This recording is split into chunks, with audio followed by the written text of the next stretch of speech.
Eh bien salut à tous les amis, c'est Fish Passion Brock. Aujourd'hui on se retrouve pour la toute première vidéo de la chaîne YouTube et de mon aventure. Donc aujourd'hui ce sera pas une vidéo dans laquelle je vais pêcher ou on va se retrouver au bord de l'eau. Ça va être une vidéo dans laquelle je vais présenter mes ambitions dans la chaîne et où je vais présenter mon aventure et pourquoi j'ai créé cette chaîne YouTube. Donc pour me présenter sur la chaîne, je vais me faire poser quelques questions par ma copine qui sera juste derrière la caméra. Je veux pas vous spoiler, mais il y aura une petite surprise, une petite coupure pendant la vidéo. Car dans le plan d'eau qui se situe juste derrière moi dans la rivière en première catégorie, il s'est passé une petite surprise au deuxième lancer, car j'ai fait deux petits lancers pendant le repas du midi et il s'est passé une petite surprise au bord de l'eau que je vais vous partager au milieu de la vidéo. Allez, on se retrouve pour les premières questions. Décris-toi en quelques phrases. Alors pour me décrire, je me présente, je m'appelle Lucas, j'ai 19 ans. Je suis passionné de pêche depuis le plus jeune âge où j'ai pu tenir une canne à pêche dans les mains. Je sors tout juste d'un bac STI 2D que j'ai obtenu. Et en ce qui concerne mes études, je vais être en première année de BTS Gestion et Maîtrise de l'eau. Donc qui est une étude qui m'intéresse très particulièrement et à laquelle j'essaie vraiment de me rapprocher de ma passion qui est la pêche. Donc en ce qui concerne mes secteurs et mes méthodes de pêche, je vais principalement pêcher du bord, le brochet et la perche. Et, de temps en temps en flotte tube et en embarcation lorsque j'en ai l'occasion. Et en ce qui concerne mes secteurs de pêche, je vais principalement pêcher aux alentours d'Amiens. Le secteur de Reims, c'est le street fishing, le canal, les rivières en première catégorie qui passent dans le centre-ville, telles que la Velle et autres. Et je pêche aussi beaucoup le secteur de 02, dans le 02. Tout le département vraiment, qui est mon département natal, là où j'habite et là où j'ai grandi. Donc je pêche vraiment toute la région et tout le type de poissons dans cette région. Parle-nous de tes passions. Donc en ce qui concerne mes passions, donc, comme vous pouvez le constater avec la création de cette chaîne YouTube et de mon aventure, je suis un grand passionné de pêche. Et donc en ce qui concerne la pêche, je suis aussi très rapproché de la nature, donc je suis aussi très passionné de nature. J'aime énormément me promener au bord des plans d'eau, des canaux, des rivières et aussi dans les bois. J'aime pas forcément me promener que au bord des plans d'eau. J'aime aussi énormément me promener dans les bois, les lieux calmes. J'aime aussi la photographie, je suis un passionné de photographie.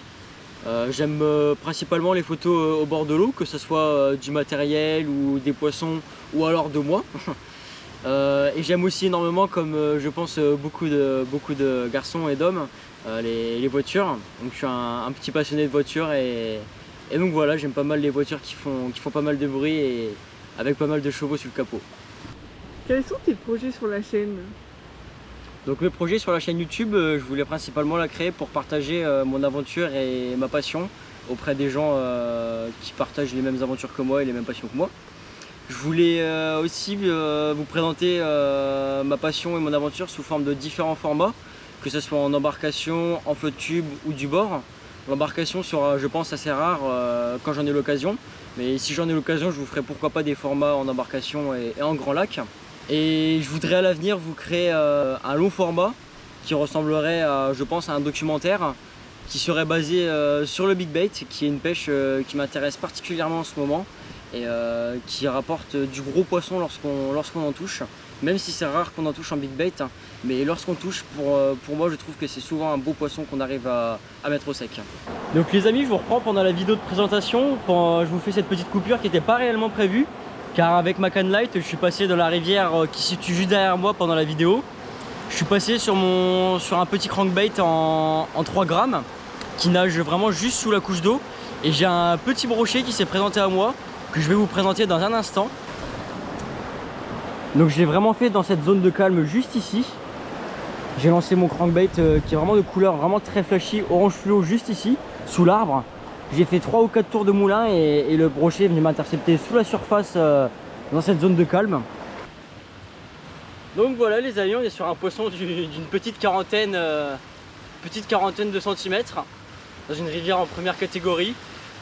Il a voulu se montrer vraiment bien nerveux à venir chercher mon crankbait en sortie de courant. Et donc voilà, on va aller vite le relâcher et on se retrouve pour la suite de la vidéo. Allez.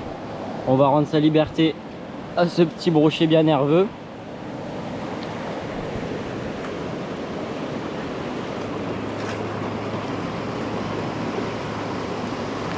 Qui va repartir tranquillement Un peu nul la release, mais c'est pas grave, il est reparti tranquillement. Qu'est-ce qui t'a donné l'envie de pêcher? Donc mon envie de pêcher, elle est venue, comme je disais au début de ma vidéo, de mon père et de mon grand-père. Elle est venue de ma famille qui m'a transmis la pêche du blanc, donc par la pêche au cou et la pêche à l'anglaise. Donc je m'amusais bien à pêcher des gardons et des goujons, mais je voulais passer sur la pêche au plus gros. Et c'est pour ça que je me suis rapproché donc, de la pêche au carnassier et de la pêche au leurre. Et vraiment, je me rapproche principalement de la pêche au brochet depuis 1 ou 2 années, qui me rapporte de jolis poissons et de vraiment jolies sensations. Montre-nous 3 leurres indispensables pour ne pas faire capot au brochet. Alors je vais commencer par un leurre dur. Donc ça va être 3 leurres par contre de la gamme Savage Gear. Donc je vais commencer par le Gravity Twitch. Alors il me semble que c'est le 9,5 cm, voilà, c'est bien ce que je me disais. Donc en 9,5 cm pour 15 grammes. Donc qui a un petit twitch comme ça dur, avec un coloris assez flashy comme ça, un coloris assez bleuté, qui a un coloris vraiment très naturel et qui me plaît vraiment pour la pêche du brochet, à animer vraiment assez violemment, et c'est un leurre qui est suspending, donc qui va rester dans la couche d'eau pendant les pauses, donc à animer assez violemment et à faire de très grosses pauses. Et la plupart de mes attaques que je déclenche sur ce leurre vont être à la reprise de ma pause tout de suite au premier twitch. Donc ensuite pour le deuxième leurre indispensable pour moi pour pas faire capot au brochet, ça va être le 4D Line True Roach. Donc ça va être un swimbait souple articulé, donc avec une monture, leur montage qui s'appelle Line Through. Donc voilà, c'est le nom de leur monture. Donc avec une monture qui passe à l'intérieur du leurre et qui ressort par le dessous, juste ici. C'est le leurre qui m'a fait prendre mon premier silure et de très jolis poissons depuis mon ouverture de carnassier. C'est un leurre que j'utilise vraiment dans tout type de plan d'eau que je découvre, donc plombé ou pas plombé. Et donc il faut savoir que ce leurre, c'est le leurre qui m'a rapporté mon tout premier silure de ma vie à la pêche au leurre. Et donc que je vous mettrai les quelques petites photos, les quelques petites images. Donc voilà. Et comme dernier leurre pour moi qui sera indispensable pour la pêche du brochet, on va être sur un big bait en 23 cm. Donc qu'il faut quand même avoir la canne pour lancer. C'est un leurre qui fait plus de 90 grammes, hein. C'est un leurre qui est quand même assez conséquent. Donc on va être sur le Whitefish Shad de chez Savage Gear en 23 cm. Donc je l'ai vraiment en toute taille, hein. On peut vraiment l'utiliser en différentes tailles ou en différents coloris pour la pêche du brochet. Donc ici on le retrouve en 17 cm et demi sur une monture, sur un montage shallow plombé en 6 grammes. Et donc ce Whitefish Shad, c'est un leurre qui vibre énormément à très faible allure. C'est un gros shad qui je pense va rapporter beaucoup de poissons cet hiver pendant les pêches très lentes et très léthargiques des brochets dans les eaux très froides. Donc je mise vraiment très fort sur ce leurre pour la pêche du brochet. Donc c'est un leurre qui a déjà pris de très jolies traces et que j'ai déjà dû recoller au cours de ma saison, sinon je ne pouvais plus pêcher avec.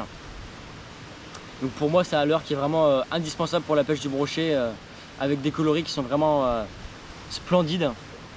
Ici on est sur un coloris gardon, un coloris roach. Donc voilà. Parle-nous de ton matériel. Donc pour mon matériel cette saison, je vais pêcher principalement avec 3 cannes à pêche, une canne light, une canne médium et une canne big bait. Donc je vais commencer par vous présenter ma canne light, donc qui est un ensemble de chez Daiwa. Donc avec un moulinet de chez Daiwa aussi, donc un moulinet Ninja en taille bill, qui je trouve convient parfaitement à mes types de pêche, qui arrive à sortir les poissons que je recherche avec cette canne là parfaitement. Et donc sur la canne on va être sur une RZ leurre en 3-10 grammes, donc de la même marque, donc de chez Daiwa. Pour la tresse, si je ne me trompe pas, on est sur une tresse en 8 centièmes ou 10 centièmes, qui est une tresse vraiment assez légère pour une pêche vraiment super light. Et donc voilà. Donc ensuite en ce qui concerne la canne médium, on sera sur de la casting. Donc je vais passer sur la marque Savage Gear, donc qui sera une SG2, une Crank and Vibe spécialiste, donc qui est une 7,24 grammes pardon, qui me convient parfaitement aux pêches assez légères que que je pêche dans ce grammage là. Je pêche avec beaucoup de leurres qui vibrent beaucoup de cranks et de lames vibrantes. Donc c'est une canne qui convient parfaitement à ce type de pêche, d'où son nom, la Crank & Vibe spécialiste. Et donc sur le moulinet qui va équiper cette canne casting, on va être sur un moulinet sur un Tatula, donc sur un moulinet en taille 100, donc avec un ratio de 6.3 qui je trouve est largement suffisant pour le type de pêche que je pratique avec cette canne. Et donc il faut savoir que c'est avec cette canne là, donc ma casting la plus légère, donc, parce que j'ai que 2 castings oui, dans mes cannes. Donc c'est avec ma casting la plus légère que j'ai sorti mon plus beau poisson cette saison pour l'instant, qui est un brochet d'environ 80 cm que j'ai pêché dans une gravière abandonnée. Voilà. Et donc pour mon ensemble Big Bait, qui est mon dernier ensemble que je vais vous présenter, on est sur une canne qui est malheureusement assez encombrante, qui est très longue et très grande, qui fait 2,48 m. Donc on est sur une canne qui est vraiment très souple, avec laquelle je ressens très bien la vibration des leurres. Donc sur le grammage de la canne, on est sur une 60-180 grammes. Et il faut savoir que c'est une canne avec laquelle je n'ai pas peur d'utiliser des leurres en dessous de 60 grammes. Car comme je l'ai dit, c'est une canne qui a une action vraiment super souple, je trouve. Et qui arrive très bien à envoyer les leurres, que ce soit d'un grammage de 45, 50 grammes, 55 grammes, elle les envoie largement. Et donc pour le moulinet qui équipe cette canne en Big Bait, on est sur un SG8 en taille 300 de chez Savage Gear. Donc il y a un moulinet qui m'a vraiment pas déçu depuis mon début de saison et qui m'a rapporté de jolis poissons. On est sur un moulinet qui tourne vraiment super bien, qui a un frein qui me convient parfaitement au type de pêche. J'ai réussi à sortir mon premier silure avec ce moulinet et il a très bien fait le travail. Quel est ton type de leurre préféré? Alors mon type de leurre préféré, ça va être le leurre souple, qui va être un leurre vraiment polyvalent qu'on peut monter sur beaucoup de montages, que ce soit en trailer sur des chatteurs, sur des spinnerbait, que ce soit à gratter le fond sur des Ned rigs. Donc ici on est sur un petit Slender Scoop Shad monté en Ned rig en 7 grammes, donc qui va être un leurre qui va parfaitement plaquer sur le fond, qui va être superbe pour pêcher le cendre ou les perches. Et on va le retrouver ici une croc par exemple, montée en Ned rig également. Donc parfait pour aller sur le fond. Donc ici on est sur une Real Croc de chez Savage Gear si je ne me trompe pas, quelque chose comme ça. Et donc vraiment les leurres souples qui sont très polyvalents, on va retrouver beaucoup de leurres souples différents, que ce soit comme je vous ai présenté juste avant le gros Whitefish Shad en 23 cm, que ce soit des crocs comme je viens de vous le montrer à l'instant, ou que ce soit des leurres réalistes comme celui-ci. Je trouve qu'il ressemble vraiment à un petit goby, un petit goujon. Donc son nom c'est le Gobster Shad de chez Savage Gear également. Donc les leurres souples qu'on va retrouver vraiment en différentes tailles, en différents coloris, qu'on peut monter vraiment sur différents plombages et montages, qui vont être polyvalents pour tout type de rivière et plans d'eau, et qui sont vraiment pour moi mes leurres avec lesquels je pêcherai principalement. Et si je ne devais avoir qu'une seule boîte pour aller au bord de l'eau pour une session, je ne prendrais qu'une seule boîte de leurres souples. Donc voilà les amis, c'est la fin de cette première vidéo. Donc je comptais pas vraiment pêcher au bord de l'eau et vous montrer des sessions quand je suis au bord de l'eau. Je voulais vraiment vous présenter mes ambitions et mon aventure sur cette chaîne, et me présenter aussi sur la chaîne. Donc voilà, je vous retrouve très prochainement dans une vidéo qui arrivera. On se retrouvera pour un coup du matin au bord de ma rivière de mon département qui est Hélène. Et donc voilà, c'était Lucas pour Fish Passion Broc. A bientôt dans une prochaine vidéo.